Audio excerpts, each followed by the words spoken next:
Hey, to change ear tips on your AirPods Pro 2nd generation, then all you have to do is just to grab your AirPod. I can recommend you to grab this like that and try to roll out this ear tip. By the way, right here you can find the size of this ear tip. As you can see, in my case, I've got the default one. You have to grab them like that and gently pull it towards you.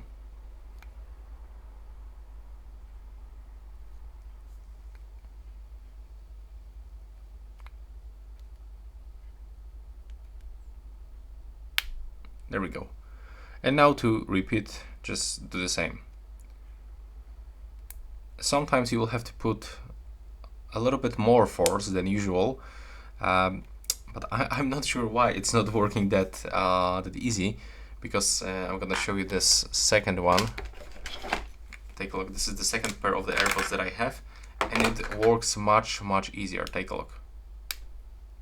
So I'm not sure what is this, what is wrong with this one, but right here is actually quite simple to change them. So yeah, you just have to be sure that you grab them like that and simply try to take it off. And that will be all, and thanks for watching.